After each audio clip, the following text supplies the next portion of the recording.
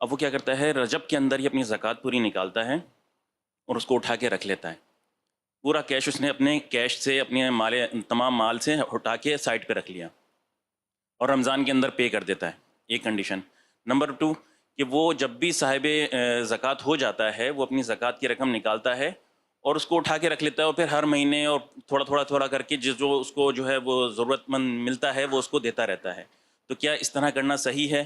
ایک تیسرا چھوٹا سا سوال یہ ہے کہ اگر کسی شخص کو ہم نے گھر بنانے کے لیے زکوٰۃ دینی ہے تو اوبویسلی ایک بڑی اماؤنٹ دینی پڑتی ہے، تو اس کے اندر تو وہ صاحب زکوٰۃ ہو جائے گا، صاحب نصاب ہو جائے گا. وہ تو کسی کو وکیل بنا کے ایک بڑی اماؤنٹ اس کو دی جا سکتی ہے کہ وہ اس کا گھر بنا دے. دیکھیں، جس پر رجب کے مہینے میں زکوٰۃ لازم ہو رہی ہے، اب یہ ہے ایک تو سال کا شروع والا رجب اور ایک ہے اینڈ والا رجب. مطلب اس رجب کو لازم ہوئی اور اس نے پورا سال گزار دیا، اب اگلا رجب آ گیا تو اب یہ نہیں کر سکتا کہ اماؤنٹ نکال کے سائڈ پہ رکھوں کہ اب اگلا سال یہ کھینچتا جاؤں گا اور جب بھی کوئی ملے گا میں اس کو دے دوں گا. ایسا نہیں ہو سکتا، کیونکہ سال گزر جانے کے بعد فی الفور زکوٰۃ ادا کرنا لازم ہے. اب بلا عذر شرعی کوئی بھی کسی طرح کی تاخیر کرنا یہ جائز نہیں ہوگا. ہاں، اگر یہ چاہتا ہے کہ مجھے چونکہ سارا سال لوگ ملتے رہتے ہیں یا عزیزوں میں کوئی نہ کوئی مسئلہ آتا ہے وہ میرے پاس آ جاتے ہیں، ان کو آنا ہی ہے، یا بعض اوقات آدمی دیکھ رہا ہوتا ہے اپنے ارد گرد بہن بھائیوں میں سے جو بھی حقدار ہیں کہ یار ان کو مجھے ہی دینا ہوگا، تو اب اس کے لیے ایڈوانس والی صورت ہی ہو سکتی ہے کہ جب پہلا رجب یہ گزرا ہے تو یہ اپنا کچھ اماؤنٹ سائڈ پہ رکھ دیتا ہے کہ بھئی یہ زکوٰۃ میں سے ہے، اب میں اس میں سے ادا کرتا رہوں گا، یہ دیتا رہوں گا، یہ دیتا رہوں گا. یہ تو ہو سکتا ہے، لیکن یہ پورا سال ہونے کے بعد اماؤنٹ سائڈ پر بھی رکھ دے تو اس سے زکوٰۃ ادا نہیں ہوتی. وہ اب پورا سال یوں گزار بھی نہیں سکتا، یعنی اگلا ایک اور سال گزارنا چاہے تو یہ تاخیر کہلائے گا، یہ جائز نہیں ہوگا. مکان دلانے میں اماؤنٹ بہت بڑا دیا جاتا ہے، ظاہر ہے. اس کا ایک ہی طریقہ یہ ہو سکتا ہے کہ اگر آپ نے اماؤنٹ اس آدمی کو دیا جو پہلے سے صاحب نصاب نہیں، تو آپ مکان کی ادائیگی میں، مکان لینے کے لیے اس کو زکوٰۃ دے سکتے ہیں. مثلا کوئی شخص سامنے زیرو پہ، یعنی اس کے پاس ہے ہی نہیں ہے، یا ہے تو 2-4 ہزار، 10 ہزار، 20 ہزار، نصاب نہیں ہے اس کے پاس. اب کسی نے اسے اٹھا کر 20 لاکھ روپیہ زکوٰۃ کے طور پہ دے دیا کہ تم اپنا فلیٹ لے لو، مکان لے لو. اب اس نے 20 لاکھ قبضہ کیا اور مکان لے لیا. یہ تو ہو سکتا ہے، لیکن ہمارے ہاں جو صورتحال ہوتی ہے وہ یہ ہوتی ہے کہ ایک آدمی 1 سے 2 لاکھ لے رہا ہوتا ہے، پھر اگلے سے 4 لاکھ لے لیا، پھر کسی سے 3 لاکھ لے لیا، یہ سارے ملا کے وہ پھر مکان لے رہا ہوتا ہے. تو بھائی جب اس کے قبضے میں پہلا 2 لاکھ آ چکا ہے تو وہ صاحب نصاب ہے، اس کو تو اپنے سال کا شروع اس نے کر لیا ہے، وہ نصاب والا ہو چکا ہے. آگے جو بندے اسے زکاتیں دے رہے ہیں ان کی زکاتیں ادا نہیں ہوں گی، اس طرح زکوٰۃ نہیں ہوگی ادا. اور میں بکثرت یہ چیز کہتا ہوں، مکان دلانے میں اور علاج کرنے میں اور شادی کروانے میں کئی لوگوں کی زکاتیں ضائع ہوتی ہیں. حالانکہ کام اہم ہے، ٹھیک ہے، کوئی کسی کے ساتھ مدد کرتا ہے، لیکن یہ مسائل نہ سمجھنے کی صورت میں ان کی زکاتیں ضائع ہو رہی ہوتی ہیں. تو بھئی آپ نے مکان دلانا ہے تو پھر اس کا جو شرعی طریقہ ہے، میں اب مالداروں سے ضرور کہتا ہوں اور کہوں گا کہ آپ اپنی زکوٰۃ ادا کر رہے ہیں، آپ زکوٰۃ ادا کر رہے ہیں تو آپ کیوں ایسا زکوٰۃ کے حوالے سے وہ کہہ رہے ہیں کہ بھئی ٹھیک ہے یہ ہو جائے گی وہ ہو جائے گی. بھئی نماز پڑھنے آپ آتے ہیں، آپ نے 4 رکعتیں پڑھنی ہیں، تو آپ کو پتہ ہی ہے آپ نے 3 رکعتیں پڑھی ہیں، بھول گئے تھے، کچھ مسئلہ ہوگا، تو کیا آپ وہاں یہ کہیں گے کہ چلو 3 تو پڑھی ہے نا یار، چلو 3 ہو جائے؟ بھئی آپ کی نماز ہی نہیں ہوگی. آپ نے اگر نماز کو اس طرح نہیں پڑھا نہیں ہوگی. آپ کہیں وضو کہ جو ہے وہ وضو درست نہیں کیا یا وضو میں مسئلہ ہے، تو آپ کیا کہیں گے کہ نہیں 1 دفعہ تو چلو اس طرح ہم پڑھ لیں؟ نہیں کہیں گے. تو بھئی زکوٰۃ بھی فریضہ ہے، تو جتنی محنت سے آپ نے مال کمایا ہے تو زکوٰۃ کی ادائیگی میں بھی کچھ محنت کریں تاکہ آپ کی اموال کی زکوٰۃ پوری درست ادا ہو جائے. تو اگر اس طرح کوئی دے گا تو اس کی زکوٰۃ نہیں ہوگی. دوسرا اس کا طریقہ، دوسرا یہ ہے کہ جس نے مکان لینا ہے نا، اس سے کہا جائے کہ تم مکان خرید لو، تم مکان خرید لو. وہ کہ بھئی میرے پاس 2 لاکھ روپے میں کیسے خریدوں؟ بھئی آپ مکان خرید لو، 2 لاکھ روپے اپنی پیمنٹ ادا کر دو. اب مکان اس نے خریدا 20 لاکھ کا، 2 لاکھ اس نے ادا کیا، تو کتنا مقروض ہوا یہ؟ 18 لاکھ کا. اب آپ اپنی زکوٰۃ میں بالفرض آپ نے اس کو 1 لاکھ روپے دینا ہے تو آپ نے مقروض کو دیا ہے, آپ کی زکوٰۃ ادا ہو جائے گی. تو اس لیے جو مکان والے ہیں یا ایسے بڑے اماؤنٹ والے جہاں آپ نے زکوٰۃ دینی ہے تو ان چیزوں کا آپ خیال رکھیں گے, یہ بہت اہم اور ضروری ہے. جی السلام علیکم. گاڑی والے بھائی کا سوال دوبارہ اگر کرنا چاہیں آپ بھی کر لیں, جو کھڑے تھے آپ بھی کر لیں.